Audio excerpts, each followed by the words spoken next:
My least favorite question, but we get it on almost every podcast. We get it in almost every coffee meeting. We get it almost every phone call. How are you convincing sellers to sell their properties, seller finance, no to low money down? I'm going to answer that here in this video, so we never have to answer it again.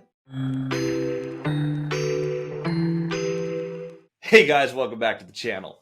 I'm Christian, and we're talking about creative finance today. We're talking about why people would seller finance to you, why no to low money down makes sense, and how you can apply these exact methods in your portfolio. The biggest problem with the question that I always get, one person worded it my least favorite way, just gross. How do you induce a seller to offer you seller financing terms? We don't induce, persuade, trick, con, or otherwise get anyone to do anything that they don't want to do. In fact, anyone who's sophisticated enough to seller finance is likely not a candidate for any of your sales tactics that you are hearing online. The reason someone will seller finance is typically, probably 90% of the time, because they are in a position where they do not need or want all the cash. Now, does that sound crazy? It did to me when I got started. Most of the people we work with, though, are people who've been in the game a long time. Now, we've seller financed with people who are 30. I've seller financed from someone who's in their 20s. But a majority are in their 50s and 60s. They have larger portfolios between a value of, say, 5 million to well over 100 million. We have both in our network, and there's lots of people like them in every single market around the country. I absolutely promise you. Those people have the cash that they need to run their business. In fact, they're usually trying to get rid of cash. They're trying to put it into something else. They don't want to hold more cash right now. They're actually very concerned with taxable events. You're not persuading them that they're trying to do something with their tax situation, though. As soon as you start talking about their finances, you have lost the game, because if you're trying to convince them, hey, there's all these tax benefits, if they're a master of the game and they're farther than you, they probably already know that. Also, it's weird to talk about someone else's finances. You're talking about a deal. What often gets offered to us, though, if someone with a large portfolio, they paid off a lot of it, well, that means they have a high equity position, high net worth. They probably have the cash they need to do the projects they want to do. When you are talking about the deal, when a deal comes up, you just talk about the deal just like it was conventionally financed. There is absolutely no difference. Tell me about the property. Talk about the location, your experiences. Are there any projects that I need to be worried about on the front end? Anything upcoming that I need to be aware of?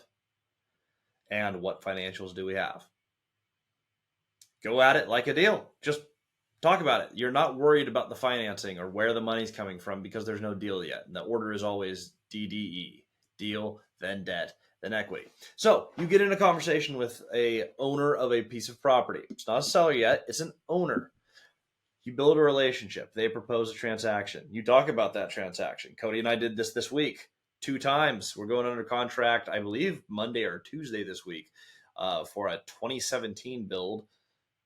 Basically brand new building, seller financed. You can do this new or old.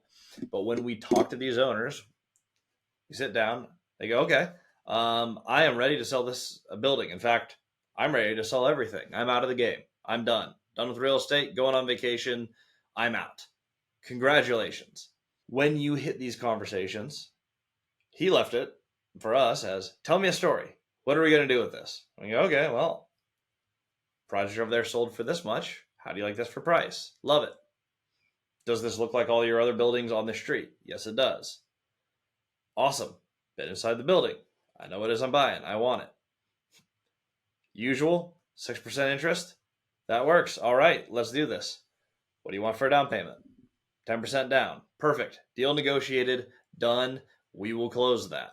Brand new building, seller financed. And we're talking mix of 2 and 3 beds, 2-story, stainless steel appliances, stone countertops, the whole 9 yards.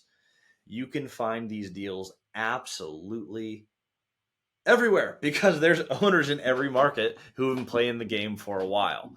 Drive down any street, there's tons of housing. Somebody owns all of it. The multifamily, it's always an investor. You don't typically live in your 25 unit building. I know some people who do, but typically you don't do that. When you are trying to negotiate these deals, that's it though. Don't tell them, hey, this is going to save you a bunch on tax, or like, oh, you're going to make more because I'm going to pay you interest over time. They know the value, the time value of money. They've invested for years and years and years. They have a high equity position in their portfolio. When you are negotiating these terms, this is something that you absolutely have to remember. Don't sell them on it. How do you convince someone to do it? You will never, ever, ever convince someone to sell their finance. You will talk to them and you'll ask if it's an option. If it's off the table, it's off the table. Deal, then debt, then equity. Now, what if you've taken our course and you're all about seller finance and you're so excited to get in zero money down and you have a fantastic opportunity and they say no to seller financing? They don't want to budge. They want to be cashed out. Good news. There are many, many ways to close a conventional deal with partners, even by yourself. If it is a fantastic deal, you can find the money and you can make it work. It does not have to be seller finance. Not every deal has to be low to no money down. If you win on price, for example, which we don't negotiate first, but if you win on price, you get something at 50% of market rate. It needs a little bit of stabilization, but it's not a huge project. So many ways to line up money or line up partners into that project where you can knock that out. Do not worry about how we're buying it or how do I sell someone on financing. Choose the right financing for the deal that's in front of you. What constitutes the deal? What both parties agree on and both parties win with. Remember, seller financing is for people in high equity positions, which means they typically have access to money. They typically prefer not to be cashed out unless they're going to 1031 into something specific and something bigger.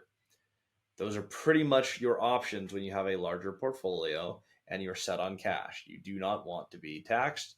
Let them worry about that. That's about it, though.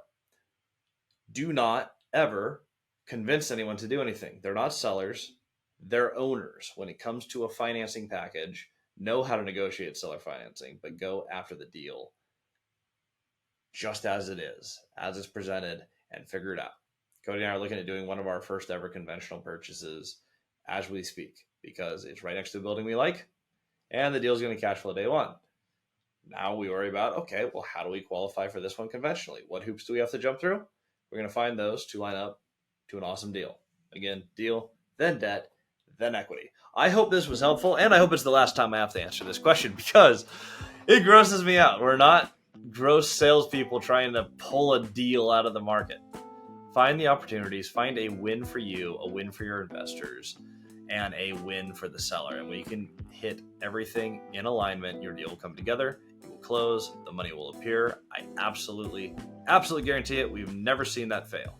Keep it in order, deal, then debt, then equity, and like and subscribe to our channel. If you haven't yet, we do have a free mini course out. You can click the link below. It's about 10 minutes on how we buy these seller finance deals, how we find them, and you can do the exact same. Click the button, go there. It will take you no more than 10 minutes. Look forward to seeing you guys on the next episode.